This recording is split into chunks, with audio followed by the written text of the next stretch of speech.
nagbigay si Miss Glenda, magbibigay din si Rosmar. Kinukumpetensya lang. Oo nga, oo nga. Parang itong si Rosmar, pinaringgan niya si Miss Glenda. Pinaringgan niya. Miss Glenda, parang inaaway niya, gano'n? Parang ganun, parang pinaparinggan niya na. Yung sa'yo, for the content lang, Miss Glenda. Nakita mo na yung kay Miss Glenda? Si Miss Glenda? Oo, boss. Pucha, si Miss Glenda, kilala ko yan. Oo. Mabait yan. Ano meron yung nagbigay ng upuan kay Diwata? Oo. Yung trending yun. Namigay na ako para kay Digwata, di ba? Nabigay ng upuan. Mga gamitan doon, no? O, Tapos, pati yung yung ban, binigay na rin eh. pati yung bit Oo, binigay. oo, binigay yun. Wow. Miss Glenda, sobrang bait mo. Oo, trending yun eh, di ba? Ayos yun, oh. Oo, boss. Dito ka. Eh, may nainggit eh. Paano may nainggit? May nainggit, boss. Sa ginawa ni Miss Glenda. Sin. Si Rosmar. Nakita niyo ba yung nakita niyo yung post niya? Yung post niya? Nag-post si Rosmar. Ano sabi? Sabi niyang ganun, abangan nyo sa May 6. May 6. May 6, bukas. Bukas. Oo. Abangan nyo. May bibigay ako kay Diwata na magpapabago ng buhay niya. Or, Oo, boss. totoo yan? At ito, sabi niyang ganun, Bait naman ni Rosmar. Oh, tapos? permanent to. Hindi for the content. Tek. Permanent daw, hindi for the content. Bakit mo sinasabi sa kanya mga yan?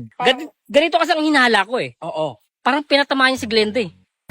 Huwag mong sasabihin sa akin na yung ginawa ni Miss Glenda ay for the content lang. Ay, Huwag oo. mong sasabihin binawi yung ban. Oo, ganun.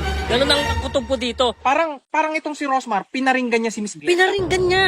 Parang may alam si Rosmar eh, may alam eh. Miss Glenda, parang binawi, parang ganun yung gusto niyang ano? Parang inaaway niya, ganun? Parang ganun, parang pinaparinggan niya na.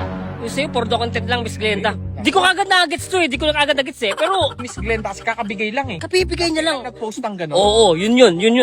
Ano ba masasabi niyo dito? Parang ano eh. Ako, ang masasabi ko dyan, dapat magsalita dito si Miss Glenda kung totoo ito mga paratang ni Rosmar. Tama. Kasi alam natin, Jay, magkalaban sa ano yan eh, skincare yan. Ay, oo. Diba? Alam ko, Oo nga, no. alam ko magkalaban talaga yan para magkakompetensya. Baka dahil nga dun. Namang si Rosmar talagang nangungumpetensya yan. Nako, alam na. Kita mo si Diwata nagtayo, di ba? Tapos Oo. yung kompetensya niya. Oo. Ayun, itong si Miss Glenda, dating magkakompetensya sa skincare. Oo, boss. Ayun, nagbigay si Miss Glenda, magbibigay din si Rosmar. Kinukompetensya lang. Oo nga.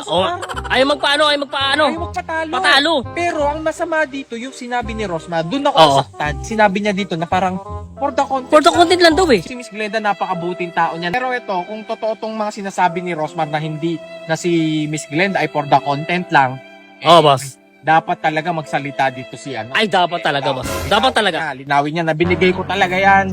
Hindi ko binawi yan. Dapat ganon. Pag Boss. napatunayan talaga na talagang binigay yun at hindi yun for the content, nako, yari si Rosmar. yari. Labas ako dyan. Ay, labas tayo dito, boss ha. Sa away na yan. Labas tayo. Sabi mo lang sa akin yan. Yun. Nakinuwento ko lang. Pero labas ako dyan. Labas din ako dyan, boss ha. Labas ako dyan. Oo, boss. Kasi alam natin na mga babae yan eh. Away Oo, na mga babae yan eh. oo kasi. Hindi dapat natin pinapakalaman yan. Tama. Hindi dapat natin pinapakalaman yan. Tama.